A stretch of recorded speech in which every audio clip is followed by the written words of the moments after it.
The farmer noticed a strange pipe buried beneath his land that led straight under his barn.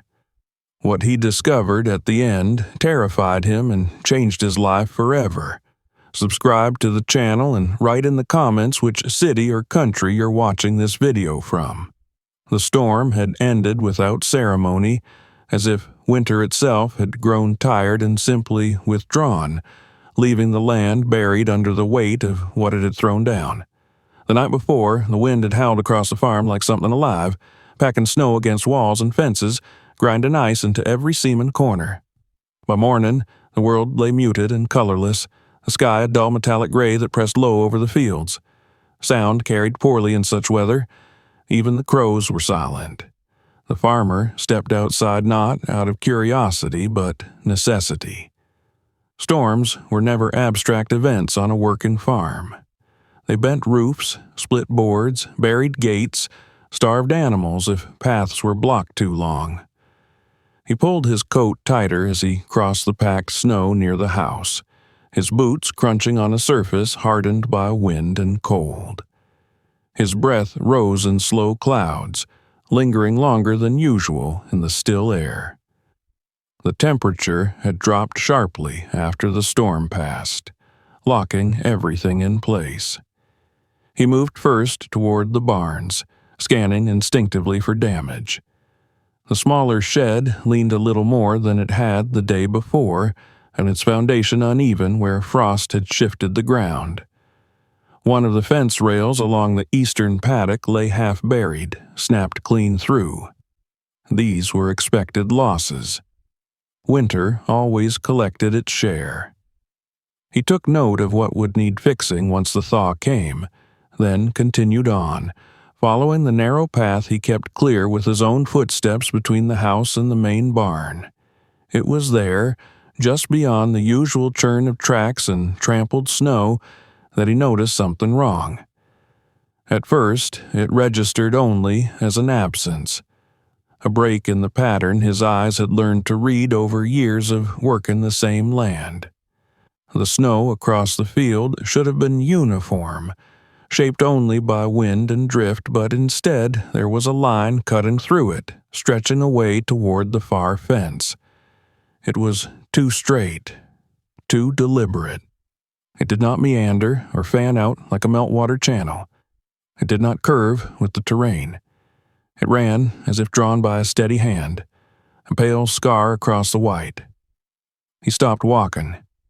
The cold seeped up through the soles of his boots as he stood still, studying it. The line was not bare earth, not yet, but the snow there was different, thinner, pressed down.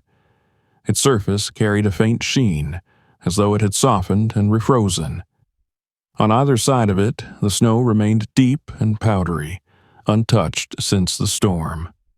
He turned slowly, aligning his body with the direction of the line. It led away from the barns, cutting straight across the lower field, pointing toward the distant tree line where the land dipped slightly before rising again. His first thought was machinery.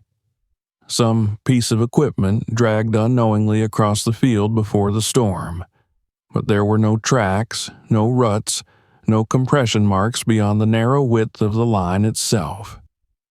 He walked closer. Up close, the precision of it unsettled him. The edges were clean, almost sharp. The width did not vary. He crouched and brushed away the top layer of snow with a gloved hand. Beneath it, the ice crust was thinner, fragile enough to crack under light pressure. He pressed his palm flat against the surface and waited. The difference was subtle, but unmistakable. The snow beneath his hand did not bite the way the surrounding ground did. It held a faint residual warmth, not heat, but something closer to life than death. He moved his hand a foot to the side, pressing into untouched snow. The cold there was immediate, sharp, unforgiving. He straightened slowly. Sunlight could not explain this. The sky was wrong for it, and the line ran through shaded ground as cleanly as it did through open field. Water did not explain it either. There was no slope sufficient to carry flow in such a narrow path, and no sign of pooling or spread. The ground here was frozen solid. Nothing moved through it easily in winter. He followed the line a few steps, then more, his boots crunching softly as he stayed just beside it, careful not to disturb whatever pattern might be there. The line held its course, unwavering. It did not fade as it approached the barns. It grew more pronounced. Near the barn wall, the snow had thinned almost to nothing. The ground beneath showed through in patches of darkened earth, damp rather than frozen. The boards along the lower edge of the barn were free of ice, their surfaces dry where they should have been rimed with frost. He knelt again, placing his hand against the wood. It was cold, but not as cold as it should have been. He felt a flicker of unease then, something deeper than curiosity. Farms accumulated oddities over time. Pipes were laid, lines were buried, repairs were made and forgotten. But this was not a remnant he recognized. He had walked this ground in every season for years. He knew where the frost lingered longest, where snow drifted deepest, where meltwater always cut channels in spring. This was new, or at least newly revealed. He followed the line right up to the barn wall, tracing it to a point where it seemed to vanish beneath the structure itself. The snow there was almost entirely gone, reduced to a damp, granular residue that steamed faintly in the cold air. He leaned closer, listening without knowing why. At first, there was nothing. Then, faintly, so faintly he could not be sure it was real, he sensed movement. Not sound exactly, but a pressure change, a whisper that brushed the edge of hearing and retreated when he tried to focus on it. He shifted his weight, pressed his ear closer to the wall, then stepped back again. The barn had always been the most stable building on the property.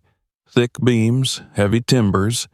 Its floor stayed dry even during heavy rains, its interior warmer than expected in winter. He had always attributed that to good construction and luck. Standing there now, he wondered if that explanation had been too simple. He walked the perimeter of the barn slowly, inspecting the ground along the foundation. In most places, snow lay piled high, crusted and untouched. Only along this one section did it retreat, as though something beneath the surface refused to let the cold fully claim it. The line did not end here. It disappeared under the barn, and, he suspected, continued on. He stood up and scanned the field again, following the line back with his eyes towards the distant trees. It struck him, then, how unnatural it was, not just in shape, but in intent. Natural forces were messy. They wandered. They exploited weakness and followed chance. This line did none of that. It was purposeful. A thought surfaced that he did not immediately welcome. If something lay buried beneath his land, something active enough to alter the snow in the dead of winter, then it had either been placed there by someone else or by someone long gone. Either possibility carried weight. He tested the ground again. With a metal rod he kept leaning against the barn wall, using it to probe the soil through the softened snow. The rod sank farther than it should have before meeting resistance. He withdrew it and felt the tip. It was cold, but not numbing, not the kind of cold that burned. He did not dig yet. He told himself there was no reason to rush. Whatever lay beneath the surface had been there through the storm and the freeze. It would not vanish if he waited a few hours, but as he stood there, staring at that precise, impossible line, he felt a subtle shift inside himself. A sense that the ground he worked, the land he believed he understood, held a layer he had never touched. He marked the edges of the line with a few broken sticks pushed into the snow, simple markers he could check later to see if anything changed. He traced its direction one last time, committing it to memory, then turned back toward the house. The cold pressed in again as he moved away from the barn, sharper now that he was no longer standing near whatever warmth bled up from below. As he walked, his mind worked through possibilities, discarding each as quickly as it formed. Old drainage made no sense. No water line would be active in this cold. Heating lines were absurd. There was no source. And yet the evidence remained, silent and undeniable. He reached the house and paused on the threshold, looking back across the field. The line lay there unchanged, a quiet interruption in the blankness of winter. It did not threaten. It did not announce itself. It simply existed. He went inside, but the sense of it followed him. The feeling that something beneath his feet was awake when everything else slept. And with that feeling came a decision, not yet fully formed, but inevitable. He would not leave this unanswered. Whatever lay under the snow had already made itself known. The earth, it seemed, had drawn a breath.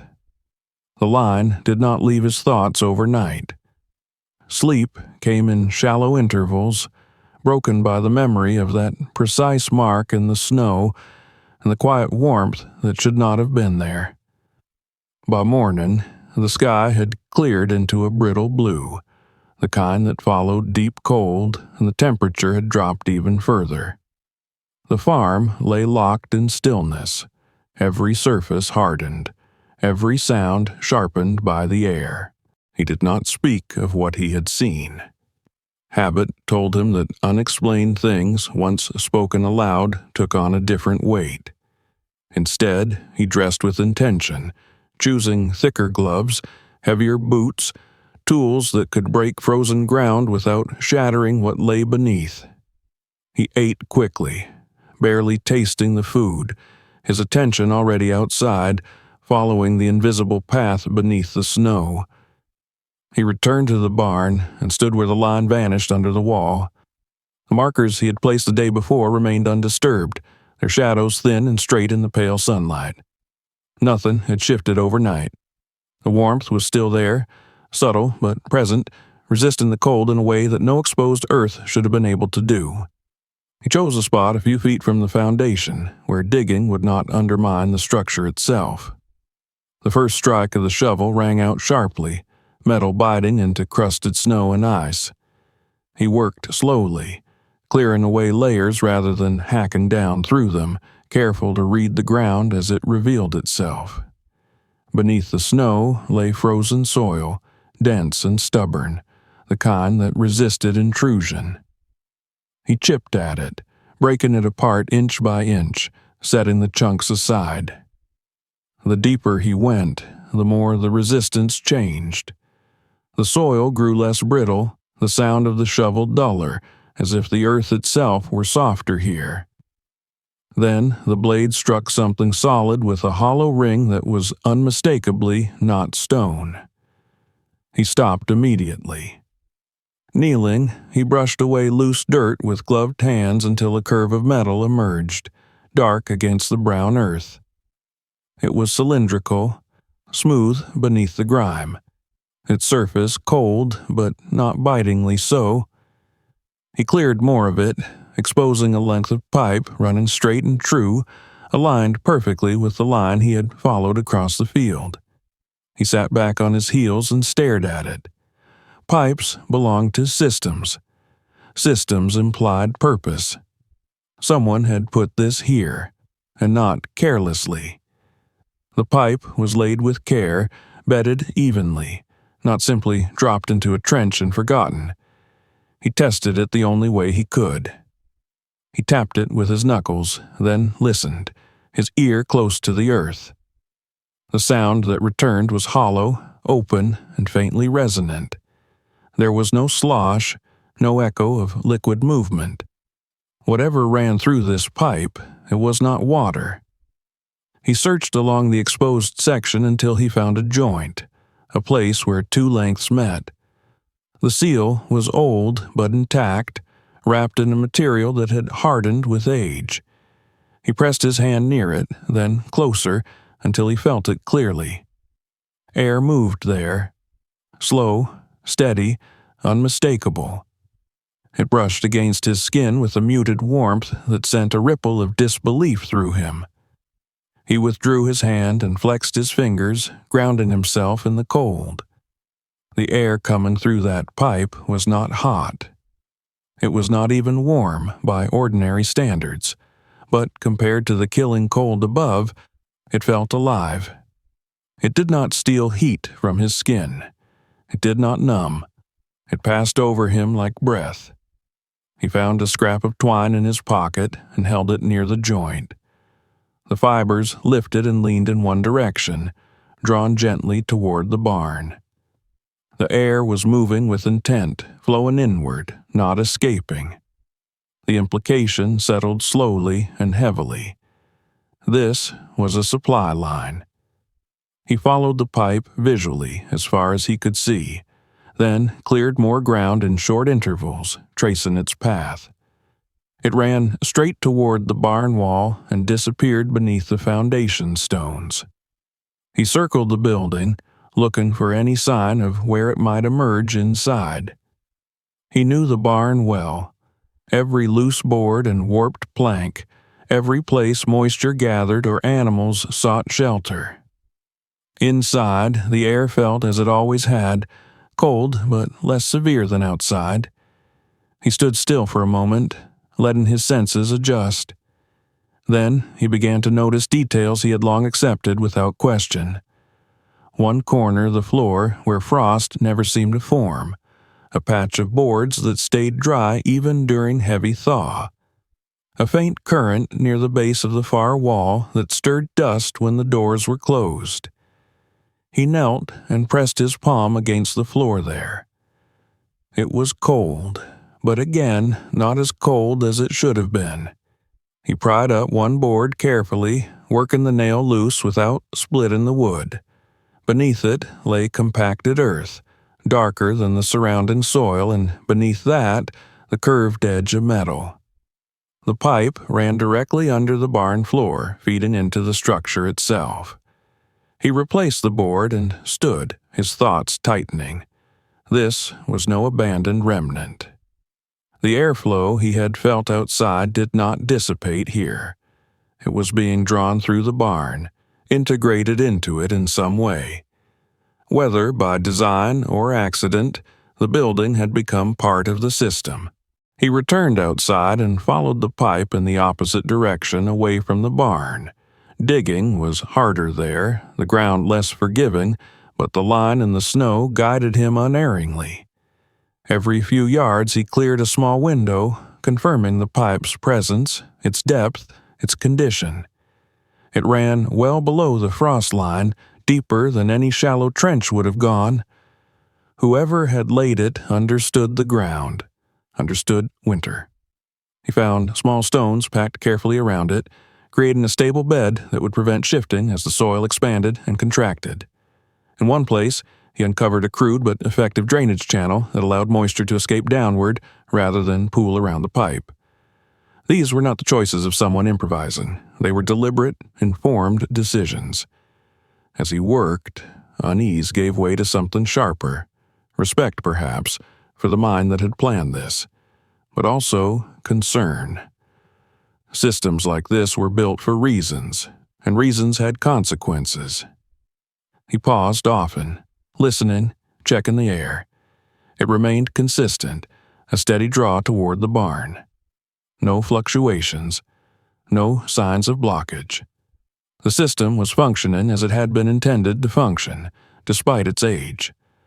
At one point, he uncovered a small vertical shaft branching off from the main pipe, capped with a metal grate just below the surface. Snow had melted above it, leaving a shallow depression. He cleared it and found the grate intact, fitted tightly to prevent intrusion. It was an intake, positioned to draw air from the open field, far from the structures, far from smoke or animals. This discovery settled something in him. The pipe was not carrying heat from a furnace or engine. It was carrying air, fresh air, air that traveled underground long enough to lose its bite, moderated by the stable temperature of the earth itself. He straightened slowly, the scope of it beginning to take shape in his mind. Air drawn from outside, tempered by the ground, delivered into the barn, and perhaps beyond. It was elegant in its simplicity, and it raised a question that pressed harder with every passing minute. Where did the air go after it passed through the barn? He followed the pipe farther, away from the building and toward the open land behind the house.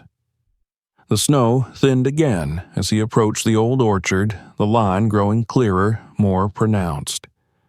The trees there stood in uneven rows, their branches twisted and bare, their trunks dark against the white. It had been years since the orchard had produced anything worth harvesting. The soil was tired, the roots shallow. As he stepped into the space between the trees, he felt the ground shift subtly beneath his weight.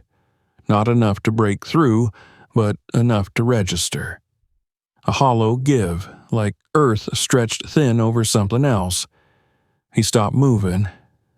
The pipe led here. Not just to the orchard, but into it, deeper than the eye could see. Whatever lay at the end of that line was not incidental. It was the destination.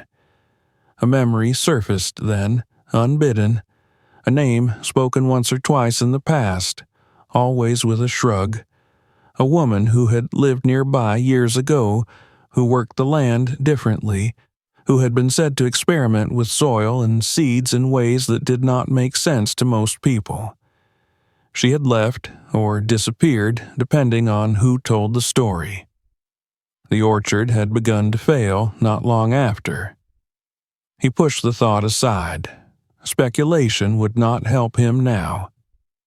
He covered the exposed sections of pipe carefully, packing the soil back into place, smoothing the snow as best he could. He did not want signs of disturbance visible from a distance. This discovery felt like something that should remain quiet, at least for now. As he finished, he stood once more at the edge of the orchard, looking down at the snow-softened ground. The air moved beneath it, unseen and steady, doing its work without sound or sign beyond the subtle betrayal of melting snow. The land, he realized, was not just breathing, it was guiding him, and he knew, with a certainty that left no room for retreat, that he would follow. The orchard had always been a place the farm endured rather than used. The trees were old enough that no one remembered who had planted them, their trunks scarred and bowed by decades of wind and frost. In summer, they cast thin, uneven shadows, and in autumn they produced more leaves than fruit. In winter, they stood bare and skeletal, their branches etched black against the snow. The farmer had long since stopped expecting anything from them. They were simply there, occupying a strip of land behind the house that resisted improvement no matter how much work he put into it. Now, standing at the edge of that same orchard, he felt the ground beneath it reassert itself in his thoughts. The pipe did not end at the barn. That much was clear. Its direction was unwavering, as precise beneath the soil as the line it had drawn across the snow. It ran straight into the orchard, into a place most people would have dismissed as spent ground. He stepped carefully between the first row of trees, his boots sinking slightly where the snow lay thinner than elsewhere. Here, too, the surface told a different story. The snow was compacted, its crust uneven, as though it had softened and settled repeatedly over time. In places, a faint dampness darkened the surface, quickly crusting over again in the cold.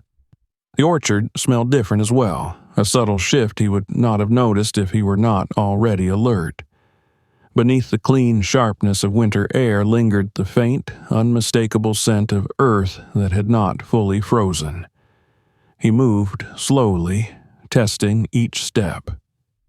Several times he paused, pressing his weight down deliberately, feeling for that same slight give he had noticed earlier. It was there, intermittent but real, like the surface of a lake before it froze solid. Not dangerous yet, but not as firm as it should have been in midwinter. He began to mark the pipe's path again, clearing small patches of snow every few yards to confirm its presence. Each time, the result was the same.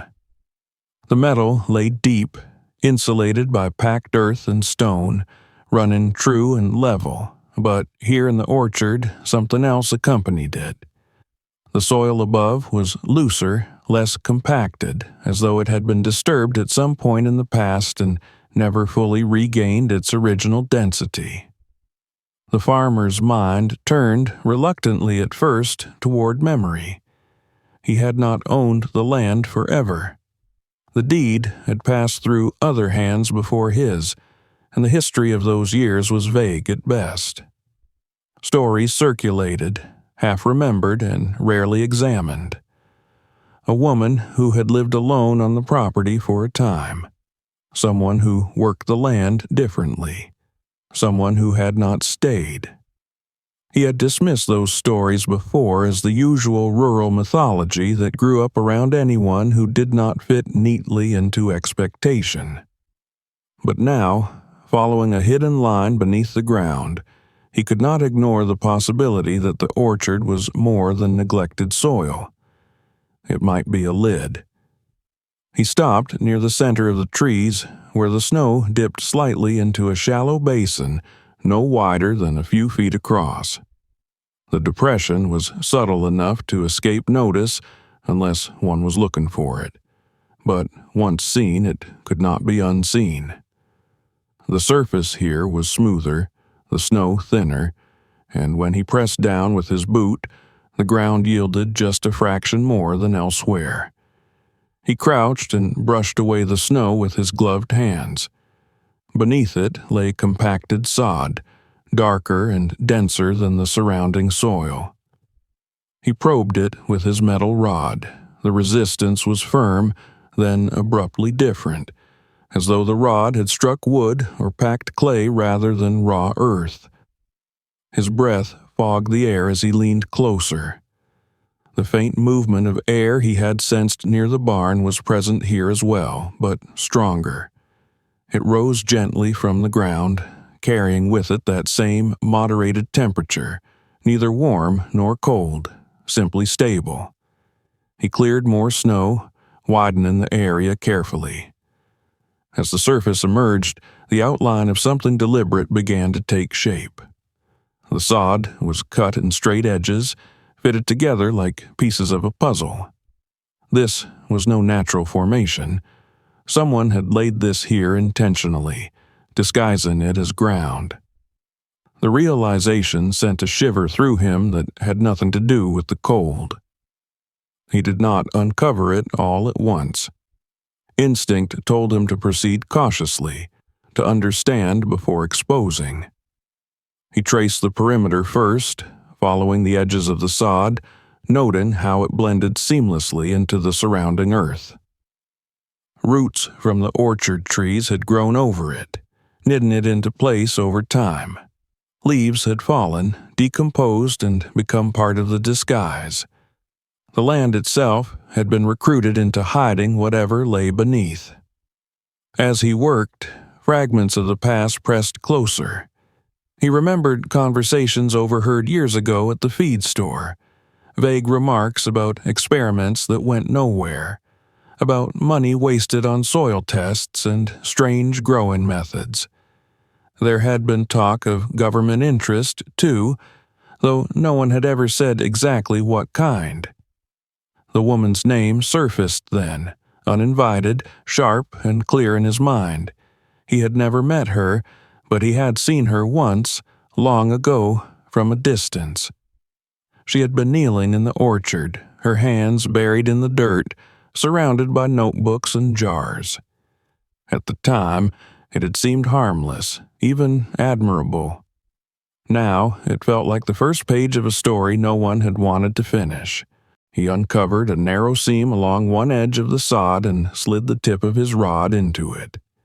With gentle pressure, the section lifted slightly, then settled back. It was heavy, reinforced from beneath. Not a hatch meant for frequent use, but a cover designed to endure. He sat back on his heels, the weight of the discovery settling in his chest. Beneath this orchard lay space. Not a shallow root cellar or drainage pit, but something larger, something connected to the system he had already traced from the field to the barn. The pipe was not simply feeding air into the structure above. It was part of a larger network, one that led here beneath his feet. The thought that he might be standing atop a hollow space filled him with a strange combination of awe and fear. The earth felt thinner now, less solid, as though his understanding of it had been stripped away. He was no longer just a farmer walking his land.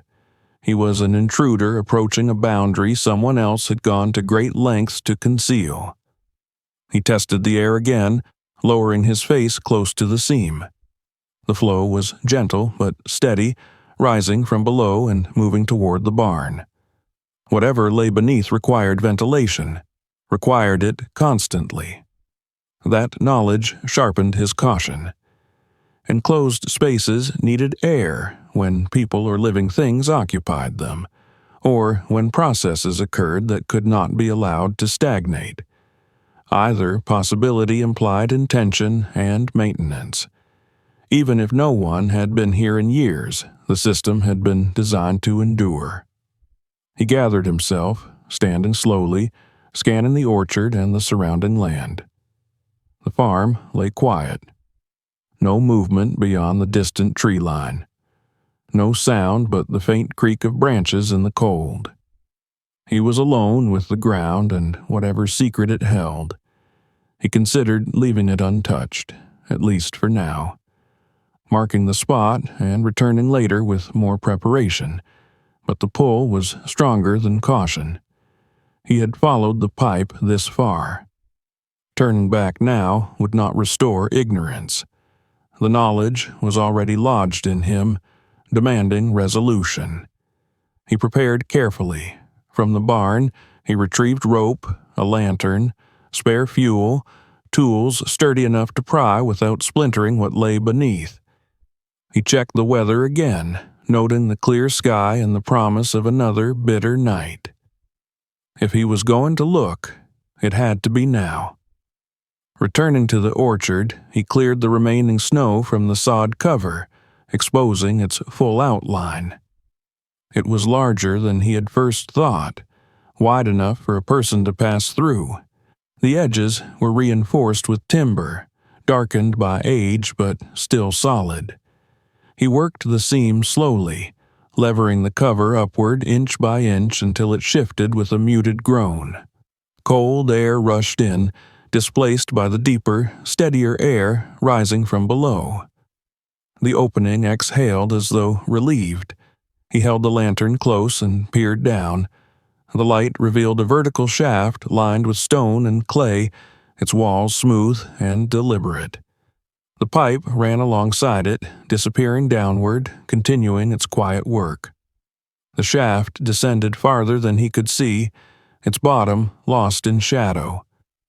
He tied the rope to a nearby tree, testing the knot twice, then anchored the other end securely. The lantern's flame flickered as he lowered it slightly, watching how the air moved around it. The flame steadied quickly, a good sign. Oxygen was plentiful. Standing there, with one hand on the rope and the other on the edge of the opening, he felt the final resistance within him give way. Whatever had been hidden here was not meant to be found easily, but it had left a trail, and he had followed it. The land itself had guided him, one subtle sign at a time, from snow to pipe to orchard. He took a final look at the surface world, at the bare trees and frozen ground, then began his descent into the space the past had tried to bury. The descent changed everything almost immediately. The shaft swallowed the sound of the wind as soon as his boots left the surface, replacing it with a quiet so complete it felt deliberate. The rope slid steadily through his gloved hands as he lowered himself down, the lantern casting a soft amber glow that revealed smooth stone walls curving inward slightly, guiding both body and air toward the space below. The temperature shifted within the first few feet. The biting edge of winter dulled, replaced by a cool stability that felt neither warm nor cold, but deeply steady, like the interior of the earth itself.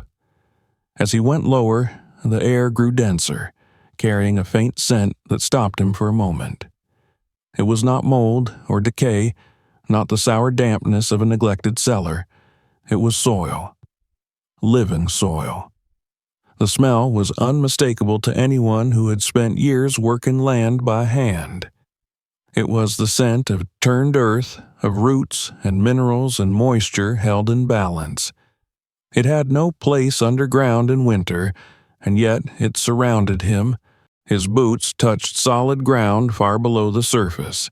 He released the rope slowly, testing his footing before committing his weight.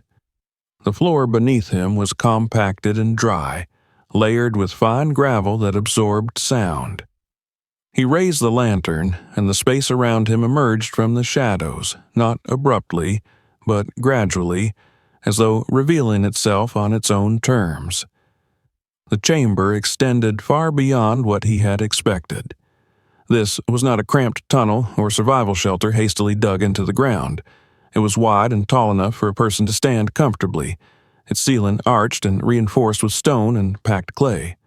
The walls bore the marks of a careful construction, stones fitted tightly together, seams sealed with a mixture that had aged into something harder than mortar.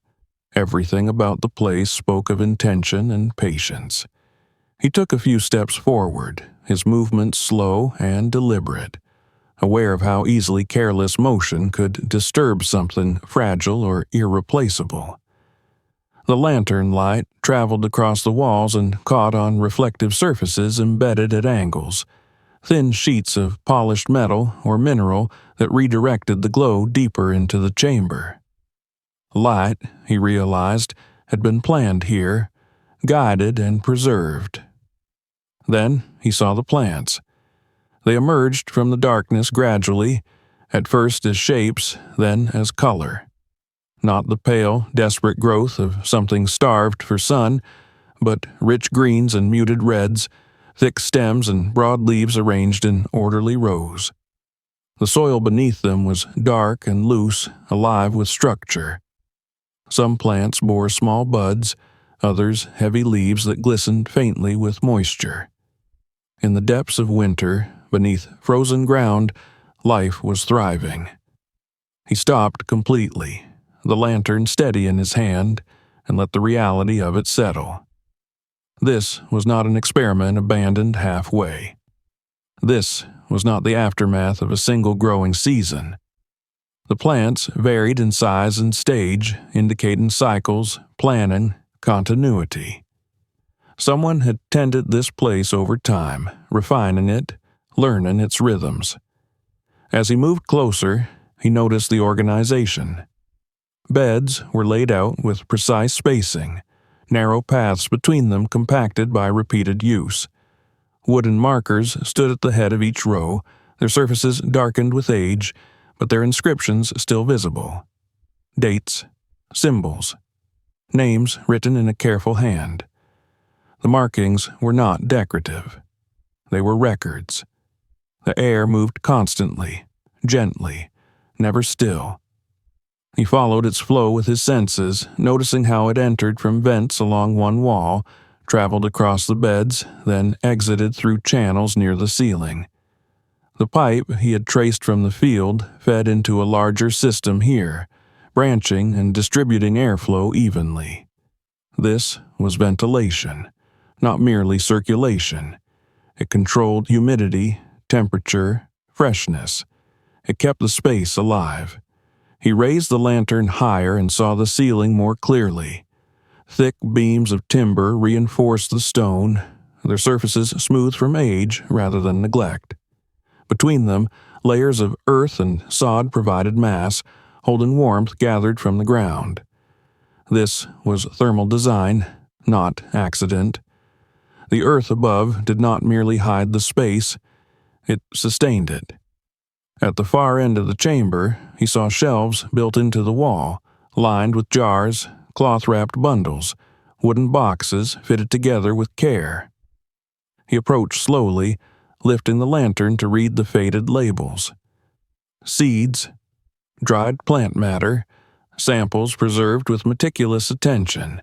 Each container was marked, cross-referenced with the symbols he had seen on the beds.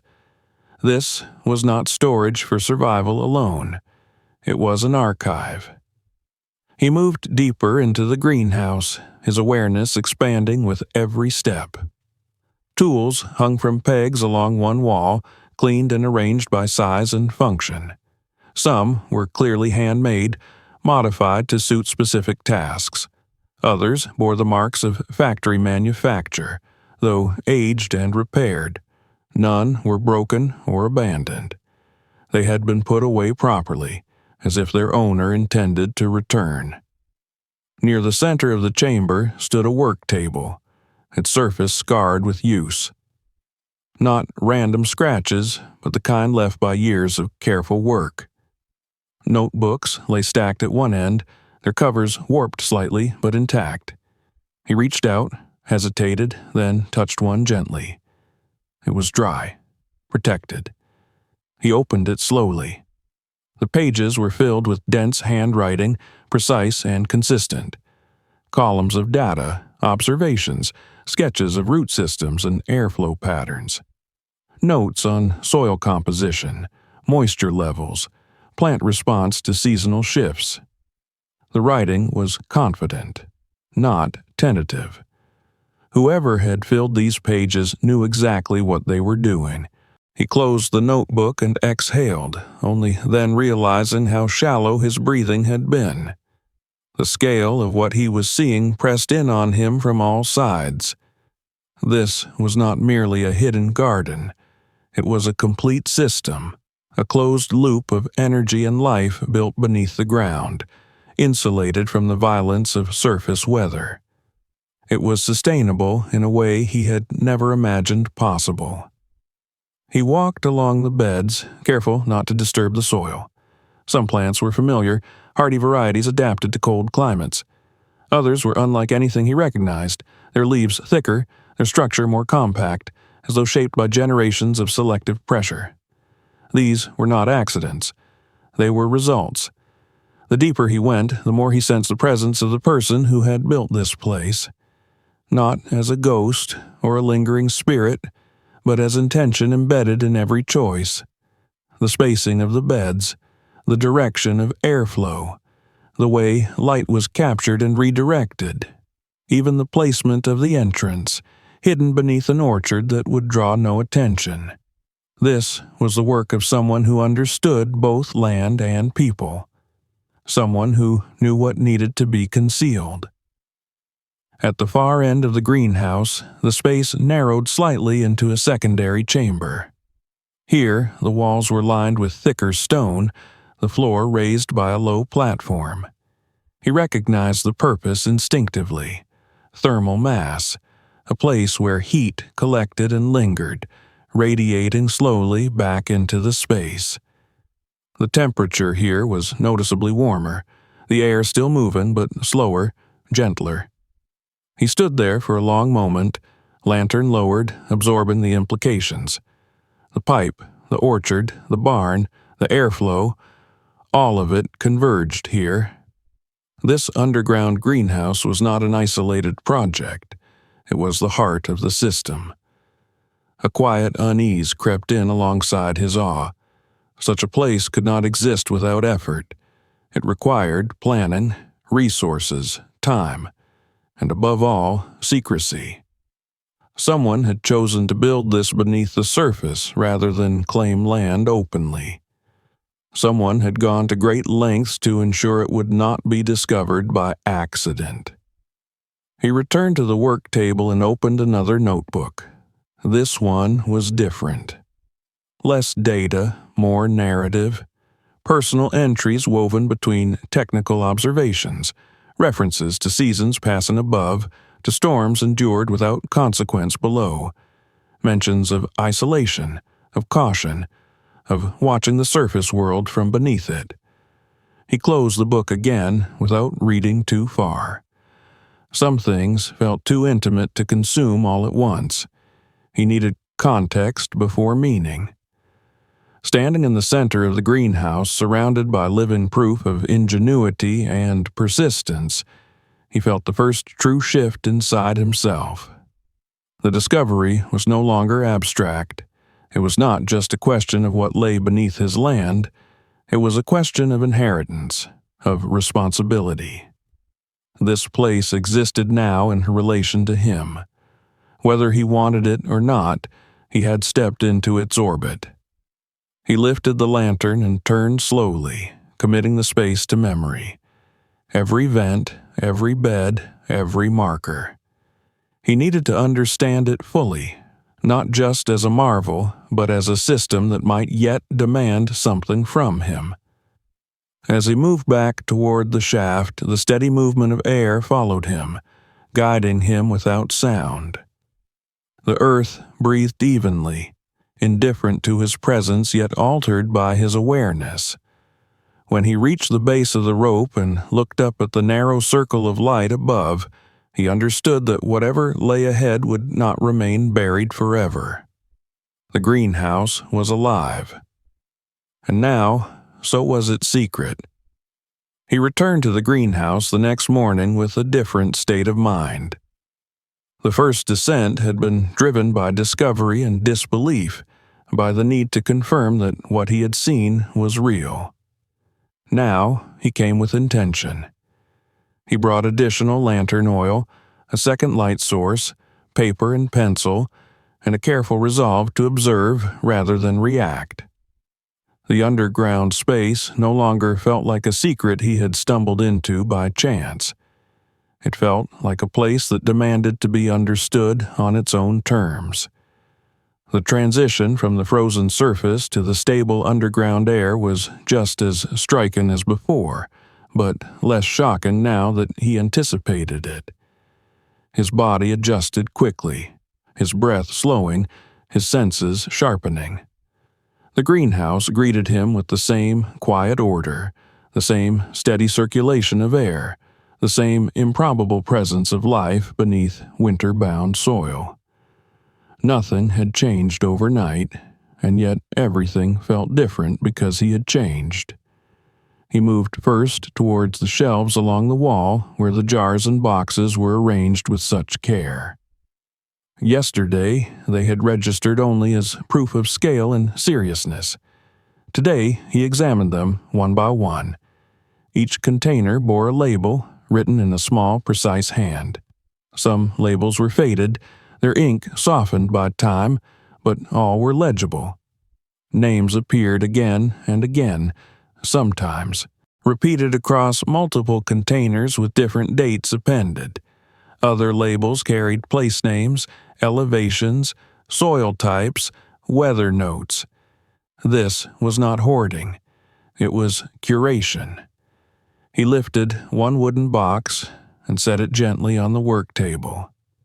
Inside, dozens of small cloth packets were stacked neatly, each tied with thread and marked with a symbol that corresponded to the ledger he had seen in the notebooks. He untied one carefully and poured a small portion into his palm.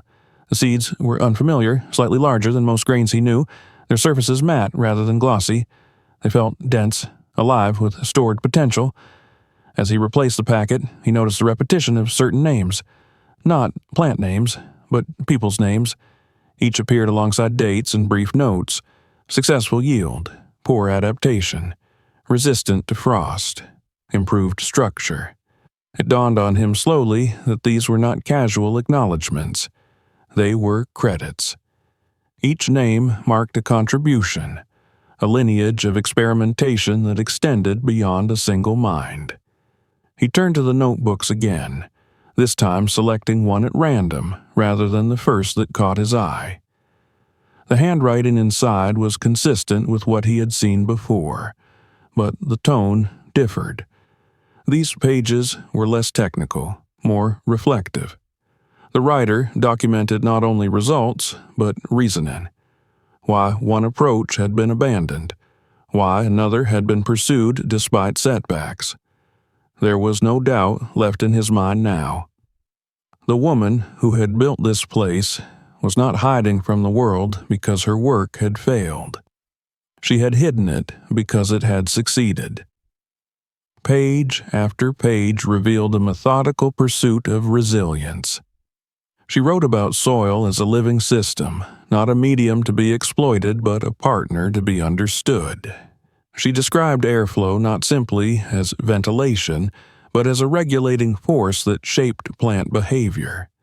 She recorded the Earth's stable temperature at different depths, comparing it to surface extremes, using it as a baseline rather than an obstacle. Her words carried the confidence of someone who had tested her ideas repeatedly and seen them validated. He read until the lantern light began to strain his eyes, then closed the notebook carefully.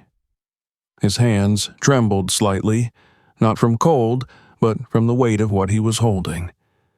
This was not just a hidden greenhouse. It was a body of knowledge, one that had been developed deliberately, patiently, and in isolation. He moved along the beds again, this time reading the markers more closely.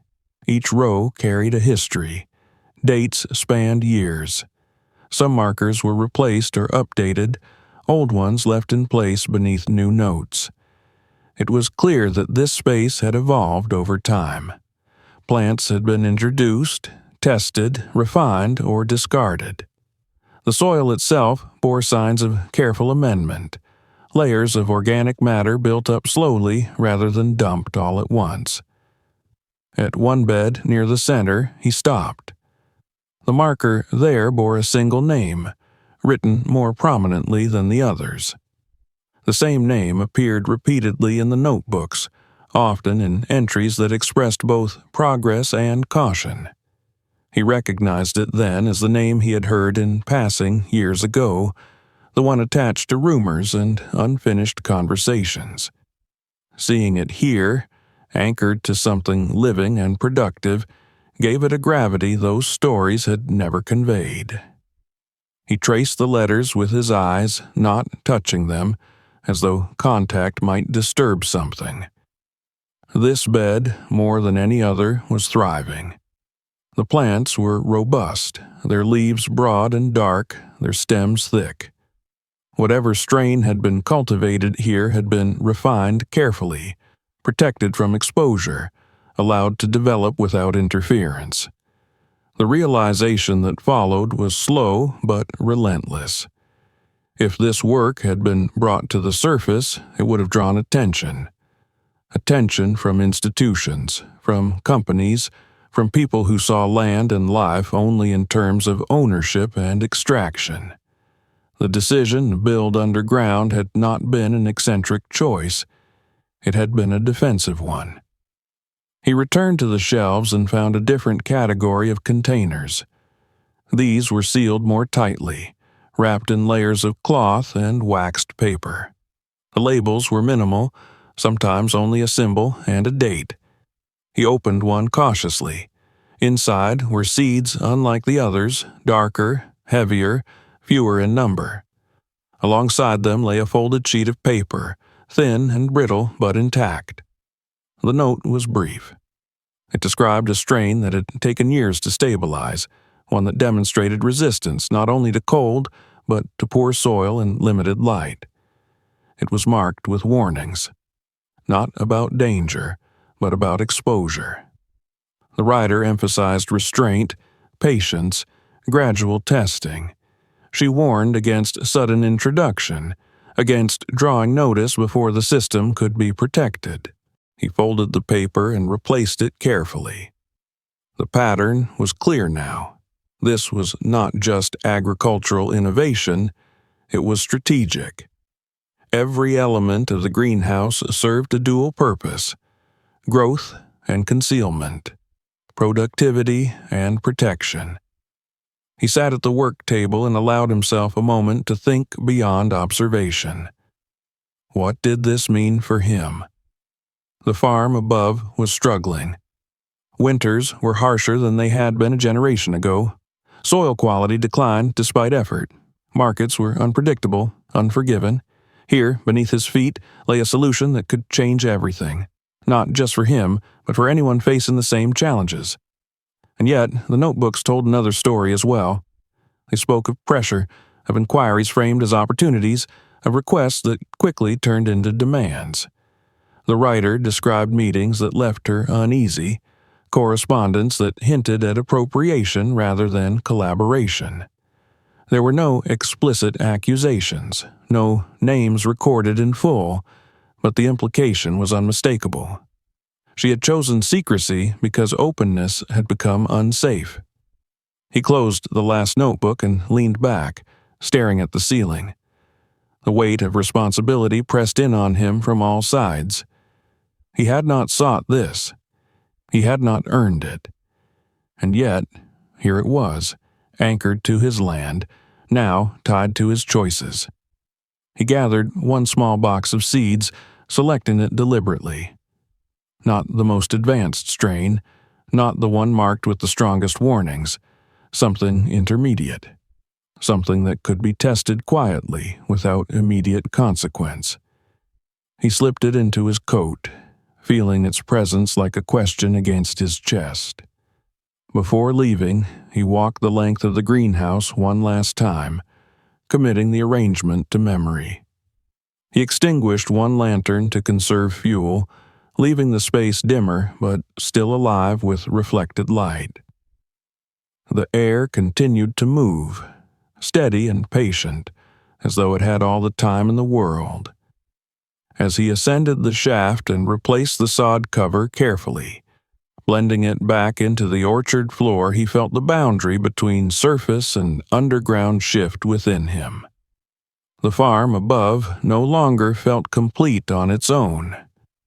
It was now the visible half of something much larger, something that had been growing quietly for years without his knowledge. Standing among the bare apple trees, he looked across the snow-covered land with new eyes. The ground beneath it was no longer inert. It held memory. It held intent. And it held seeds, waiting not just for the right season, but for the right choice. The days that followed were marked by a careful duality. On the surface, life on the farm continued as it always had. Animals were fed, equipment checked, small repairs made where winter had bitten hardest. The farmer moved through these routines with practiced ease, aware that familiarity was its own kind of camouflage. Beneath that outward normalcy, however, his thoughts were tethered to the space below the orchard, to the notebooks and seeds now hidden again beneath layers of sod and snow. Each ordinary task felt faintly unreal, as though it were being performed atop a second, unseen world that breathed steadily beneath his feet. At night, when the house was quiet and the wind pressed against the walls, he returned to the notebooks in his mind. He had not taken them to the surface. That felt wrong, too exposed. Instead, he relied on memory, replaying passages, reconstructing patterns. The woman's writing was methodical, but it carried a subtle arc that became clearer the more he thought about it. There was a point, midway through her records, where the tone shifted. The language grew guarded, observations were still precise, but commentary narrowed, as though she had begun to measure not just soil and airflow, but risk. In the earlier entries, she wrote freely of her work. She described consultations with agricultural offices, meetings with visiting researchers, small grants that had allowed her to purchase materials and equipment. She spoke of optimism, of the belief that innovation could be shared and improved through collaboration. The underground greenhouse had begun not as a hiding place, but as an experiment in efficiency, a way to stabilize growing conditions in a climate that punished inconsistency. Later entries told a different story. Interest in her work intensified, but not in the way she had expected. Questions became insistent rather than curious. Requests for data were framed as formal obligations. She noted visits that arrived unannounced, inspections that focused less on methodology and more on ownership. There were references to contracts presented prematurely, to language that implied control rather than partnership. The underground system, once a technical solution, began to take on a new purpose. She wrote of realizing that what she had created could not exist comfortably in the open. The strains she was developing did not require vast acreage or heavy inputs. They thrived in constrained spaces, in poor soil, under moderated conditions. They represented independence, a kind of resilience that could not be easily monopolized unless it was claimed early. That realization seemed to mark the beginning of her withdrawal. The farmer remembered now how abruptly she had vanished from local awareness. One season she had been present, visible at supply stores and county offices, and then she was simply gone. There had been no sale announcement, no farewell. The orchard had been left untended, the house abandoned. People had filled the silence with assumptions. She had moved on. She had failed. She had lost interest. None of those explanations held weight anymore. As he pieced together her account, another detail unsettled him. The later entries included references to maintenance performed under cover of darkness, to adjustments made to airflow routes and intake points. She described rerouting the system so that its primary exhaust blended with existing farm structures, reducing the chance of detection. The pipe leading to the barn had not been incidental. It had been camouflage. This knowledge altered the way he saw his own farm. Features he had always taken for granted now carried new implications. The barn's stable temperature, the absence of mold despite poor ventilation by conventional standards, the way snow melted unevenly in winter. All of it had been shaped by a system designed to hide something valuable. What troubled him most were the final entries. They were sparse, written at irregular intervals. She mentioned being followed, not overtly, but with the language of someone who understood surveillance well enough to recognize its subtler forms. Vehicles that passed too often, inquiries made through intermediaries, pressure applied indirectly, through offers that became warnings when declined. She never described a confrontation. There was no dramatic account of threats or ultimatums. Instead, there was a quiet tightening of options. She wrote of accelerating her work, of securing seed banks and duplicating records. She described building redundancy into the system, ensuring that even if parts were compromised, the core could survive. The final notebook ended without resolution. The last entry was brief, almost clinical. She noted that the greenhouse was stable, that airflow and temperature had held steady through the season. She expressed cautious hope that the system would persist without direct oversight. There was no farewell, no explanation of departure, just an observation, and then silence. The farmer closed his eyes when he reached that point in memory, feeling the weight of what had been left unsaid. Disappearances did not need to be violent to be final. Sometimes removal was accomplished simply by isolating someone until they had nowhere left to stand. The underground greenhouse, for all its ingenuity, could not protect a person indefinitely. As the days passed, subtle changes began to register on the surface. A truck slowed near the road one afternoon, its occupants watching the farm longer than necessary before moving on.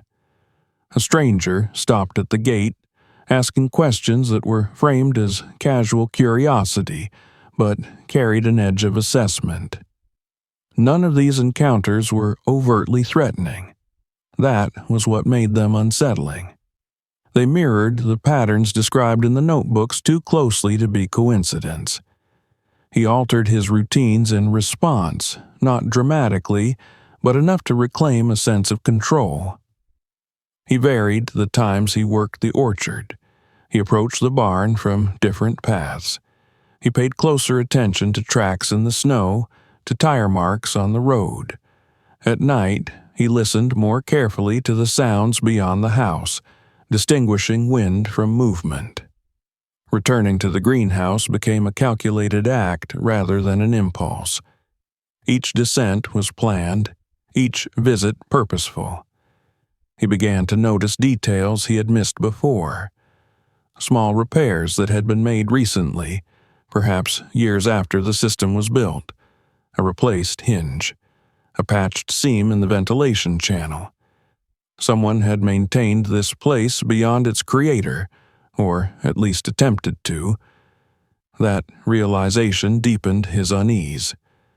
If others knew of the greenhouse, then the disappearance was not simply a matter of abandonment. It was part of an unresolved narrative, one that might still be unfolding. The possibility that someone else had an interest in the system and might return to claim it could no longer be dismissed. One evening, after a light snowfall, he noticed footprints near the orchard that were not his. They were partially filled in by drifting snow, old enough to have softened, but new enough to stand out against the otherwise untouched surface. They did not approach the exact location of the hidden entrance, but they came close. Close enough to suggest awareness without confirmation. He stood there for a long time, studying the impressions, imagining the person who had made them. Someone cautious, someone who circled rather than approached directly, someone who knew enough to look, but not enough to act openly. The farmer felt the boundary between observer and participant dissolve completely in that moment. Whatever had happened to the woman who built the greenhouse was no longer confined to the past. Her choices had shaped a situation that now included him, whether he had invited it or not. He returned to the house and sat in the dim light, turning over the implications. The seeds he had taken were still hidden, untouched. He had not planted them yet. That restraint felt increasingly significant.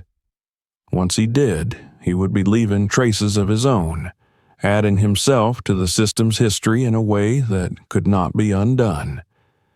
The disappearance was not a single event, he realized. It was a process, one that began with interest, progressed through pressure, and ended in erasure. The underground greenhouse had been built to resist that process, to preserve something valuable beyond the reach of those who sought to claim it. But preservation came at a cost. As he prepared for sleep, the air in the house felt different, heavier with awareness. The farm was no longer just a place of work. It was a threshold. Beneath it lay answers that carried danger alongside promise. And somewhere, in the absence left behind by the woman's disappearance, there lingered a warning he could not afford to ignore. The earth continued to breathe, steady and indifferent, holding its secrets.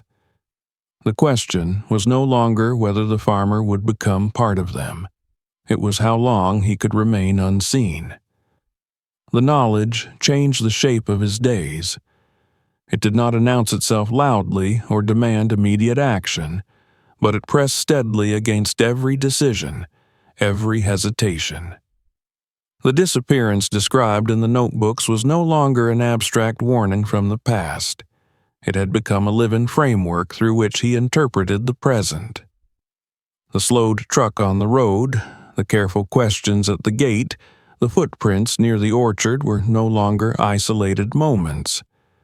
They formed a pattern, one that mirrored too closely what the woman had recorded in her final months above ground.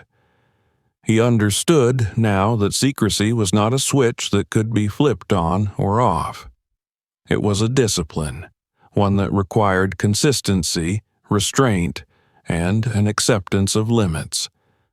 The greenhouse below the orchard had survived because its creator had learned that lesson early enough to act on it. Whether she had survived was another matter entirely. The seeds he had taken remained untouched, hidden in a dry space where temperature and moisture could not reach them. Each time he considered planting them, he imagined the chain of consequences that might follow. Healthier crops, higher yields, questions from neighbors, attention from buyers, interest that would not remain benign for long. Growth, he realized, was never invisible. It announced itself through change, and change drew scrutiny. At the same time, the pressures that had driven him underground in thought did not relent. The farm was barely holding. Winters were longer, springs less predictable. Soil that once responded to careful rotation now seemed exhausted despite his efforts. He watched neighbors struggle openly, their fields producing less each year, their margins narrowing to nothing. He could see in their faces the same calculation he made every night. How long could this continue? The temptation to act grew sharper with each passing day. The greenhouse offered not just survival, but abundance of a specific kind. Not industrial surplus, but stability. Food grown without dependence on external inputs. Crops that did not fail when the weather turned. Knowledge that could break a cycle of scarcity that seemed increasingly permanent. He tested the idea quietly, starting with observation rather than action. He returned to the greenhouse to study the intermediate strains, those marked as adaptable but not exceptional. He reviewed the notes describing gradual introduction, small-scale trials, the importance of blending new growth into existing systems rather than replacing them outright. The woman had been meticulous about this. She understood that sudden transformation attracted attention in ways gradual improvement did not. He selected a narrow strip of land at the edge of his fields, an area already known for inconsistent performance. There, he prepared the soil as he always had, making no unusual amendments, no visible changes that would stand out. The seeds he chose were few, planted sparingly, mixed among varieties already familiar to him. If they thrived, they would do so quietly. Even as he planted them, he felt the weight of the decision settle deeper. This was no longer observation. It was participation. He had crossed from custodian of a secret into bearer of it. Whatever grew here would bind him more tightly to the hidden system beneath the orchard. Days passed, then weeks. Nothing remarkable happened at first. The field looked as it always had, dormant and unpromising under late winter skies. He worked as usual, tending animals, repairing fences, moving through the rhythms that grounded him. But beneath that routine ran a current of vigilance. He watched for signs of interest that might correlate with his own quiet experiment. The interest did not abate. If anything, it sharpened. A representative from an agricultural supplier stopped by unannounced, offering new seed lines and asking pointed questions about soil performance. A buyer mentioned hearing that his land had unusual characteristics. The questions were always indirect, framed as opportunity rather than inquiry, but their persistence carried meaning. He began to understand the true cost of truth. It was not simply danger or loss. It was the erosion of autonomy. Once knowledge like this entered the open, it would no longer belong to the person who revealed it. It would be analyzed, appropriated, scaled beyond recognition.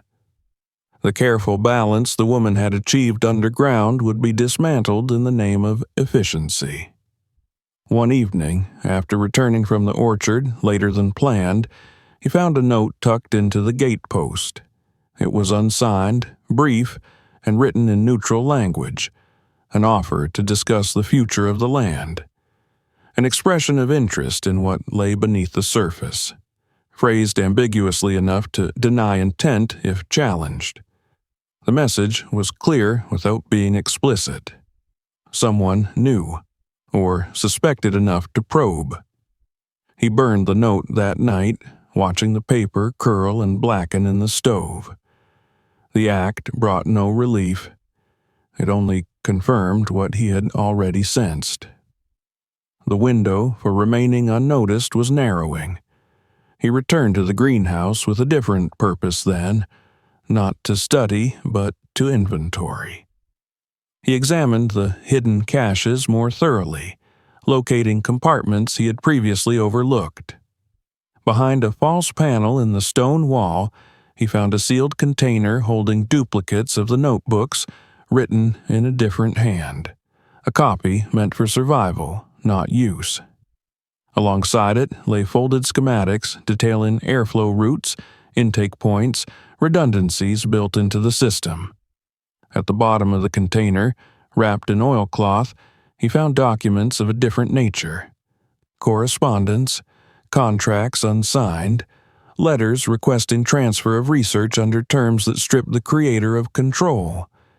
Marginal notes in her hand marked phrases that troubled her, language that suggested inevitability rather than negotiation. There were also names, partial at first, then clearer. Organizations rather than individuals, enough to establish pattern, not enough to accuse without risk. The woman had not trusted any single safeguard. She had scattered proof, layered it, made it difficult to erase entirely. Holding those papers, he understood that the greenhouse was not just an agricultural achievement. It was a defensive structure built in anticipation of conflict. Its creator had not simply vanished. She had retreated as far as she could, then left the rest to time and chance. The farmer faced the same choice now, sharpened by proximity. He could continue quietly, using the system just enough to survive, hoping attention would drift elsewhere. Or he could confront the truth directly, forcing it into the open in a way that could not be quietly resolved. Both paths carried risk. One risked slow exposure and eventual loss. The other risked immediate consequences that might extend beyond him. He considered who might stand with him if he chose to act openly. The answer was uncertain at best. Neighbors were stretched thin, wary of any disruption. Institutions responded to leverage, not morality. Truth alone had little weight unless it was made unavoidable. He prepared contingencies regardless of his final decision. He duplicated the records again, storing them in separate locations, some above ground, some below. He divided the seed stock, hiding portions where discovery would not lead to total loss. He memorized key elements of the system, understanding that knowledge could not be confiscated if it lived only in his mind. At night, he walked the orchard, listening to the soft movement of air beneath the soil. The system continued to function, indifferent to the tension building above it. It did not know fear or ambition. It existed to sustain, not to choose. Standing there in the dark, he recognized the final truth the woman's notes had implied but never stated outright. There was no safe outcome. There was only a choice between different kinds of loss. To remain silent was to accept erasure by inches. To speak was to risk destruction in a single stroke. The price of truth, he realized, was not paid all at once. It accumulated, compounding with every decision deferred. Whatever he chose next would define not just the fate of the greenhouse, but the shape of his own life from this point forward. By the time he returned to the house, the decision was no longer theoretical. It was approaching, steady as winter, unavoidable as the breath of the earth beneath his feet. The night the decision finally took shape was colder than the others.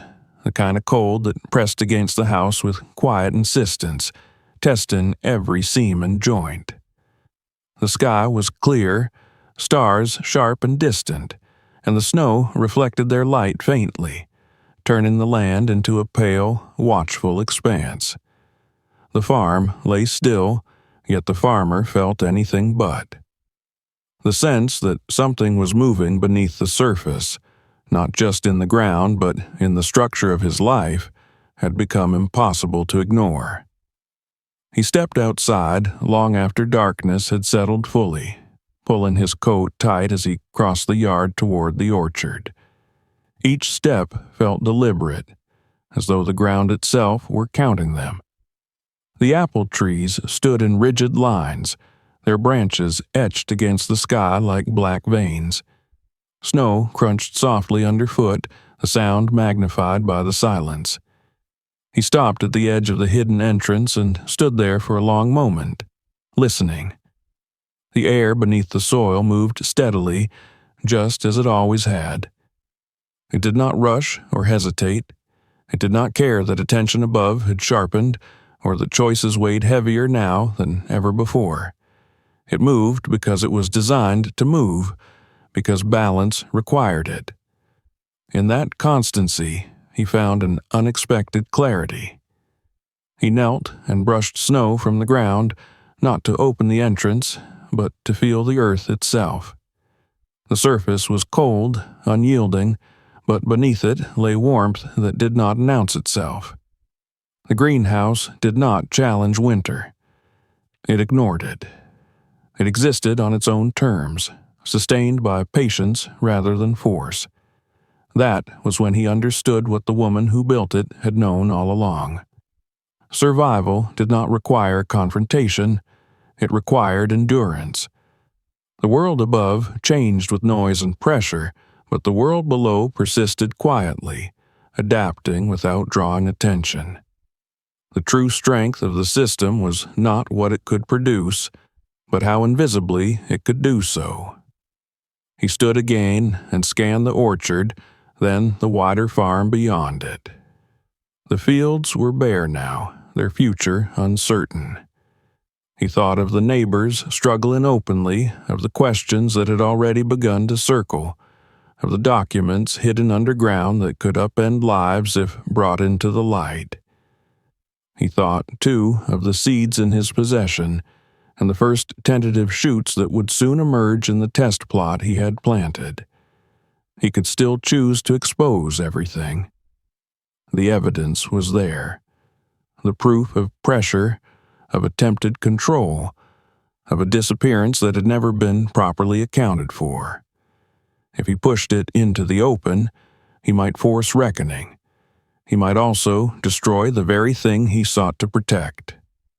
Institutions did not nurture what they could not own. They dismantled it, repackaged it, stripped it of context until only utility remained. The breathing earth beneath his feet offered another path, one that did not seek validation or permission, one that accepted limits and worked within them.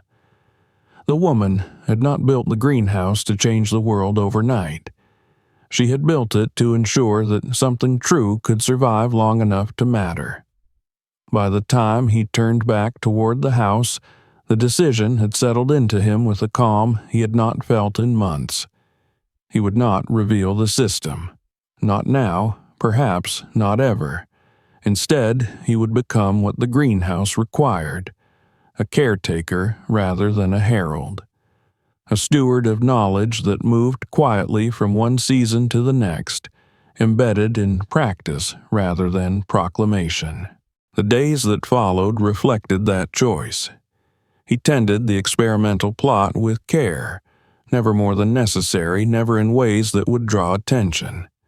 When the first signs of growth appeared, subtle but unmistakable, he allowed himself only a moment of acknowledgement before covering the evidence with normality. The new plants did not announce themselves with dramatic vigor. They simply endured. They resisted frost better than expected. They held moisture longer. They did what they had been designed to do. Questions continued to surface, but he met them with the same steady restraint the woman's notes had modeled.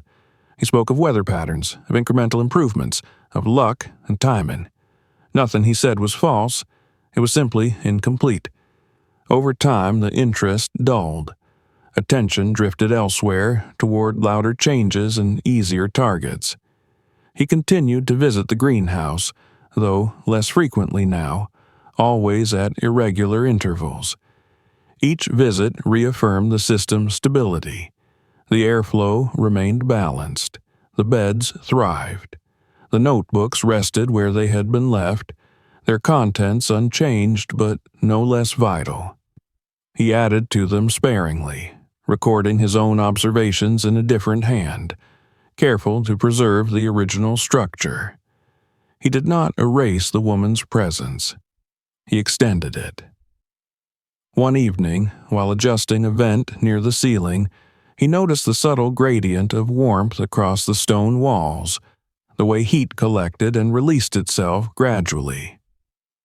It struck him then that the greenhouse was not just a place of growth, but a memory made physical. Each layer of earth, each carefully placed stone, held the imprint of decisions made long before he had known to look. By choosing to preserve it rather than expose it, he had aligned himself with that memory. Above ground, life settled into a new rhythm. The farm did not transform overnight, but it stabilized. Losses slowed. Yields became more predictable. He shared selectively, quietly, offering surplus to those he trusted without explanation.